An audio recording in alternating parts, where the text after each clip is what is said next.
Hello everybody, how are you doing today? Hope you're doing great. Star Africa here again with another interesting and amazing episode. Okay. Today we have here a flight dispatcher.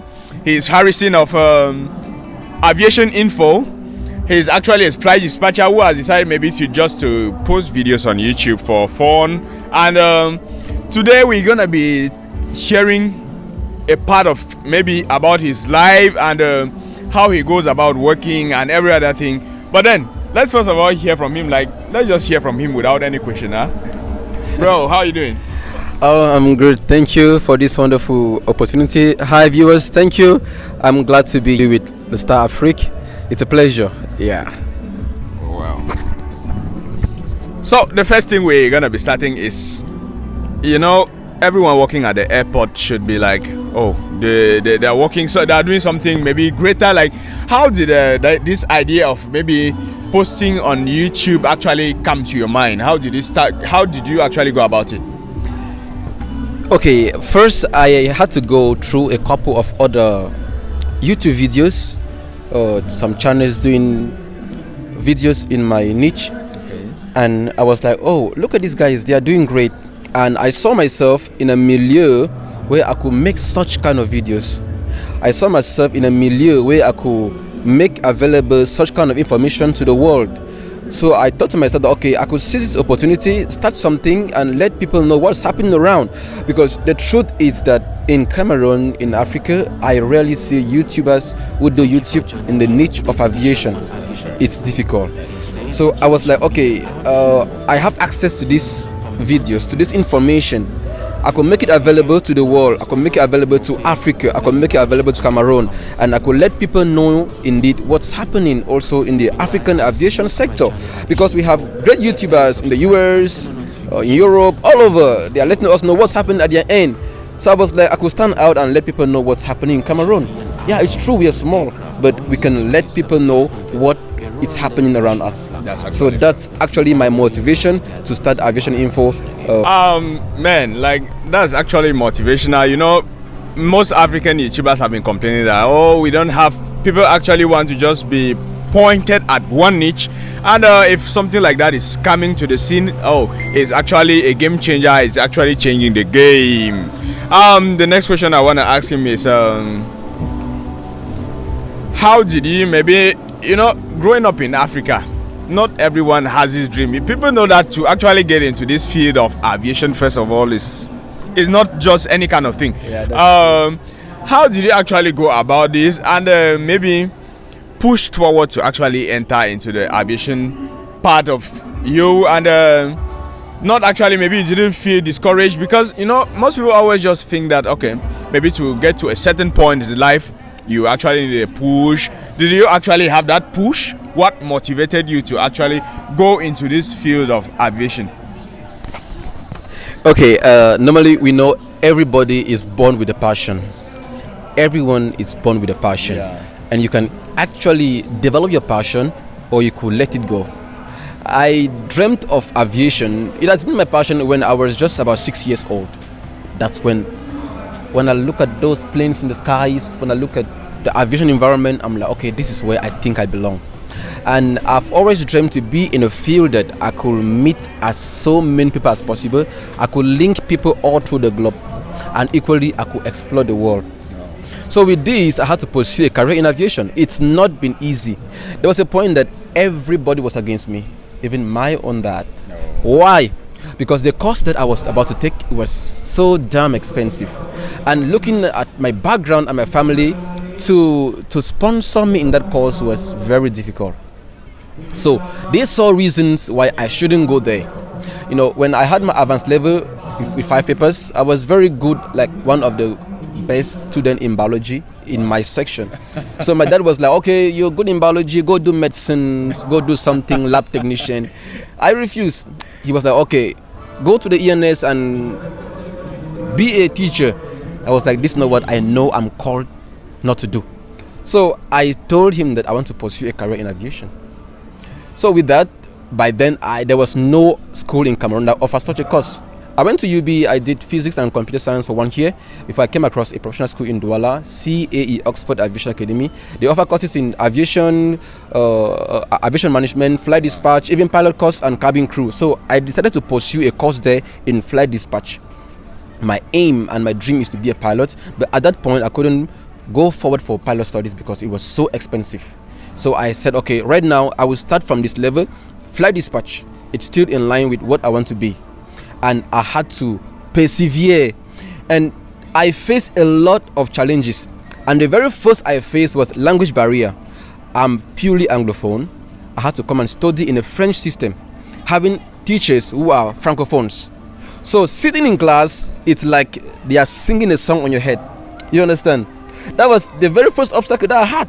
But because of the passion I had for what I was doing, I had to persevere. I go online, I read extra courses, I go online, I research, and at the end, I made it. Wow. So the thing is, have a dream, focus on it, don't give up. Yeah, see all odds as a reason why you should persevere and make it. Because what I know is that when you're doing what you're called to do, you do it with happiness and you do it with satisfaction. And that's exactly how I feel as a flight dispatch. I'm so satisfied doing what I'm doing because I know that's my call. Wow. Yeah, thank you. Wow. You know, he just made one thing very clear. If you didn't get it, I'm going to voice it again. You know, it is now a normal phenomenon in Cameroon. Like, many people just feel like, oh, if you are going to this side of things, just forget about it, just forget. I mean, don't be that kind of a person. From what he just said, I mean, it should be a motivation to you that whatsoever you think of, whatsoever you dream about, you should actually be able to pursue your dreams, and it will come to your reality. Yeah. He's actually living his dreams right now. That's just it. One other question I want to ask you, you know, this is something that probably I shouldn't even forget this particular question. What are some of the challenges you actually been facing as you actually entered into the aviation sector? Like, just let us know some of the challenges you actually face. Yeah. Okay, so for some challenges that I face daily on the field, the very first thing is time. Yeah, time for us, it's a very major factor, and as a challenge, there is never a day that you leave the house going to work and you say, I'm coming back at this time or at this time, because we have a lot of unforeseen circumstances. You could go to work that day and maybe the weather was bad and the plane couldn't take off. You could go to work and maybe the weather was bad from departure and the plane could not leave. So time, it's a big factor for us, and time management in general. You don't have a fixed program out of work. I can't say I'll put an appointment with you tomorrow at 4 because I know I'll leave work at 3. Because with the work schedule, it's so uncertain. So that's one of the main factor. And then also for another challenge is that we meet a lot of people. You meet people from all over the globe. And you know, when you're meeting a lot of people, you're meeting all kind of characters. That's true. Some who will get you peace up, some who will, I mean, all those kind of comportement, you need to learn how to deal with people. You meet all kind of crews, I mean, pilots, all over. You need to learn how to deal with people. And then you need also to work on your character. You need to be patient with everyone. Or somebody might come to you with an issue, maybe he or she traveled and had a challenge. You need to be patient to listen to them. Yeah, so these are just some of the few things that we face at work. Time management and equally the kind of people that you meet with, that you need to cope with them, you need to put up with them. Okay, like let's actually get this clear. As a flight dispatch, what is actually the work of a flight dispatch? Because someone like me, I will tell you, I know zero like this, I know nothing about that. Maybe let us actually know what a flight dispatch does and stuff like that. Yeah. Okay, you know, at times they call us flight dispatch as the pilots on ground. It means when you see a pilot in the air, we do what he does in the air. Oh. The flight that a pilot will fly, we plan it. So we tell the pilot which altitude he's to fly. We tell him which route he's to fly, because over there in the skies, there are routes. It's not just broad as you think. There are routes that an airplane flies through. So we tell the pilot which routes to fly. So we plan the flight, We determine the route that the aircraft will fly. We plan the fuel that the aircraft will use from the point of departure to destination, taking into account wind components and everything. We forecast the weather of the flight at high altitude and tell the pilots that, okay, this is the weather. Maybe we have cumulus nimbus at high altitude. Maybe we have thunderstorms. And when we see that the weather is not conducive, we change the route of the flight. We are like, if you were to fly at flight level 340, for example, and at this altitude we have thunderstorm. Okay, fly at this lower altitude. If you were to fly at this route course 60 and it's cloudy, okay, fly at this course 80. So we actually plan the flight that the pilots fly. Means when a pilot land on the ground, the plane is his, but everything about the plane is ours. So we plan his flight. At the end of that, we give him what we call the load sheet. A load sheet is a summary of everything on the flight. So he verifies, he signs, I get a copy, he get a copy. We bring him the forecast weather, he verifies, he signs, he get a copy, I get a copy. So we actually fly dispatch, we plan the flight that the pilots fly. So that's just a bit of what we do as flight dispatch. Thank you. You know what? I have made it in life. There's someone who always says this. I have made it in life. Have you ever had the opportunity to meet someone like this? Like, oh, hey, okay. You know, this is actually something many people would not know about. It was my first time hearing of that word, flight dispatch. We just knew that, okay, maybe there are some people who work actually with a pilot, but I never knew this is how they were called. Wow. It's a good thing to know that. And one other thing, okay, as a flight dispatch, do you actually like maybe fly with a pilot at one point, or maybe your work is just on the ground and that's just all? Okay, basically with us flight dispatch, our work is just on the ground. Okay. We don't fly with the pilots. We plan the flight the pilots will fly. A pilot fly with his crews and an engineer. But we pilots, we fly dispatch, we are ground personnel. Basically ground personnel. Wow. Yeah, that's basically it. If you see a flight dispatch flying, it could just be maybe he's going on vacation, he's going for a training, but it's difficult to see a flight dispatch flying on board with the crews like he's on duty. Okay. It's a bit difficult. Yeah. Oh wow. But I think I've been watching some of his videos. I don't know. It's like you probably been, maybe you've been to other African countries. Was it just for vacation, as you said, or maybe something actually came up that you actually had to maybe travel? Yeah, I've traveled a good number of times, and basically it was for vacation and trainings. Because you know, we fly dispatch, we have recurrent trainings that we do them every 1 year, 2 years, 3 years. Okay. And those certificates must always be valid. Because in case you have a civil aviation control, then or an audit, then there'll be a finding. So we have mandatory trainings that we do every year. So when they are expired, we have to go for training. So at times I go for trainings, and then at times I go equally just for vacation. Oh wow. So if you have been wanting to maybe always travel, hey, just go for maybe be a pilot, because a flight dispatch will not fly. Yeah, actually. Oh wow. Like, okay, maybe because you studied in Cameroon, were you only permitted, or are you permitted maybe to work only in Cameroon or something like that? Okay, actually I studied in Cameroon and I'm licensed in Cameroon. If it happens that maybe for today I want to go to Nigeria or to Canada or to US, what will happen is that I will go there, my Cameroon flight dispatch license, I will convert them to maybe a Canadian license or a Nigerian license, and with this I'll do just a test. Okay. When I succeed, and then they'll convert those licenses, because it's very important. Aviation personnel must be licensed because the career is a very delicate one. So they accept licensed personnel because they believe that they are capable and they are trained for the job. So if I want to go somewhere and work in that country, I have to convert my license to the license of that country before I am permitted to work. Okay. That's how it goes. Oh wow. Yeah. You know, it is a normal phenomenon in Africa that when most people go to school, they don't have jobs. They come out and maybe someone has a master's. I don't want to know a master's in what, but they have masters, and they become bike riders, they become taxi drivers, and every other thing that you can imagine about. Is that the case with maybe someone who will go to an aviation school? Let's put it that way, like, can someone actually go maybe to school as you did and then comes out and has no work? Okay, we know the system in which we live. Yeah, It's difficult. that's true. At times, people get jobs because of recommendation. This person brought this person. This person brought this person. Now, in the aviation sector, it's same. Like, it's same.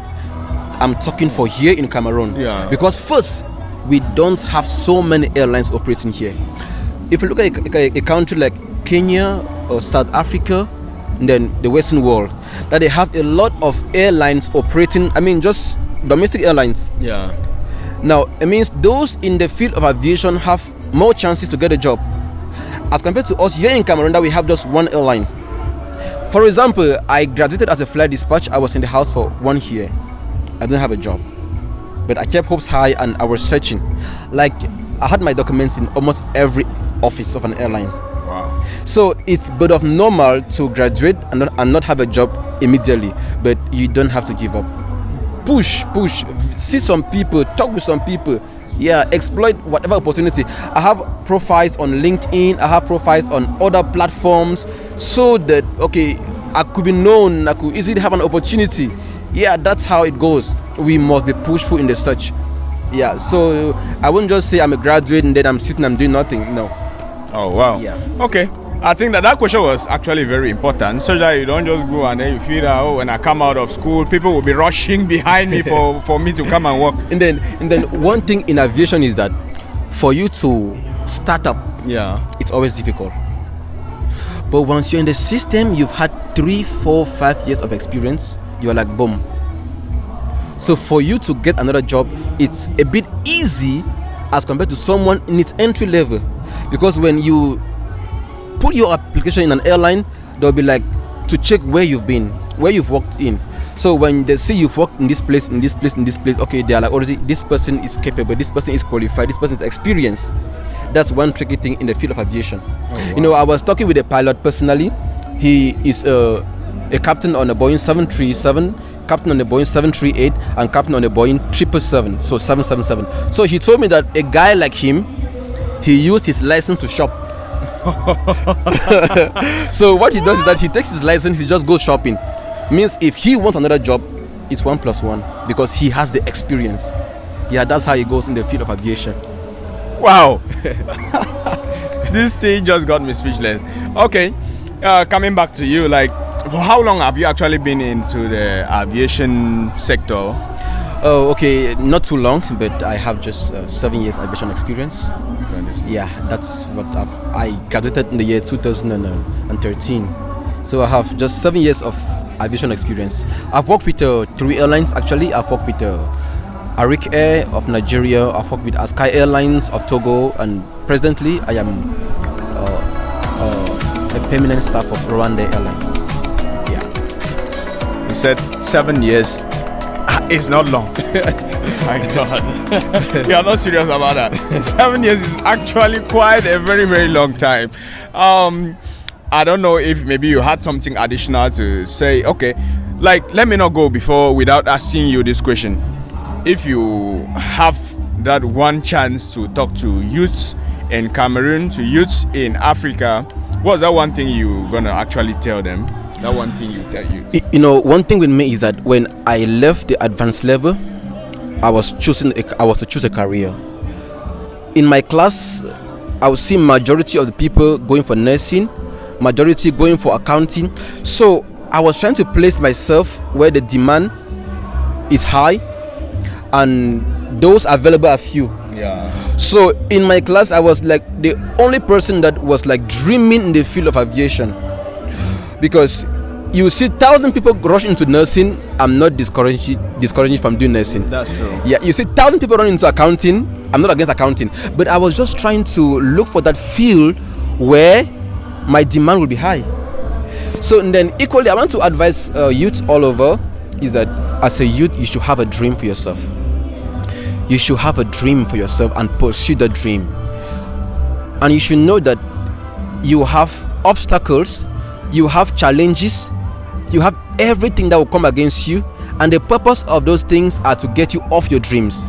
But you've got to be focused. You've got to put in effort to accomplish what you want, because it is in that accomplishment that you have satisfaction. Whoever does not persevere can't make it to the end, and whoever quits is never a winner. So the secret is to persevere in your dreams, no matter how it goes. The secret is to stay put. Yeah, perseverance. Okay. In whatever field you choose. Wow. I could not go without having asked this particular question. Like while he was talking, it just came to my mind. You said like your dream was actually to be the pilot, like let me be the one flying this plane from here to there. Okay. You've actually been into the field already for 7 years. Maybe has that dream actually died down, or maybe you still want to actually be that pilot who flies that particular plane from this country to the other one? So actually that dream is still so much alive. And one thing is that I'm perfectly in line to that dream. I've applied for trainings in various schools. Oh, wow. Actually, I was taking in one school in the US, but with the way the system is, the embassy denied me a visa. Oh. So, okay. But with that, I'm not giving up. I've applied for scholarships in schools. I've not been granted. But right now, the plan I have is to self-finance myself. Means I keep money gradually so I could finance myself, because with us in aviation, at times to have scholarships it's a bit difficult. But in the area of aviation, the pilot trainings, when you have the minimal requirements, maybe a PPL, how we say it, that's a private pilot license, it's at times a bit easy to have a scholarship as compared to when you don't have one at all. So that dream is still so much alive in me, and I'm still so much working towards accomplishing it. Yeah, so it's just a matter of time. I know I'll get there. Thank you. Wow. It was actually a great one having you on this channel. I actually want to appreciate your time. I actually want to appreciate everything that you've said here, and I just hope that it will go a long way to motivate you who is watching. It will go a long way to actually, maybe change someone's life. One never knows. Yeah. The link to his YouTube channel as well is in the description box. Go check him out. Do subscribe, and that's actually the highest. Like, what gain would you have if you don't subscribe to the channel? Go subscribe. I mean, most of us were the type who would just sit in the village, and when we saw an airplane passing in the sky, we'll be like, oh. And today he's actually into that sector. So go to his channel and you will see more about aviation. Exactly. Consider subscribing here as well. It was Elstar Africa here, Aviation Info. Thank you so much for having watched this interesting and amazing episode. I'll see you in the next one. Peace.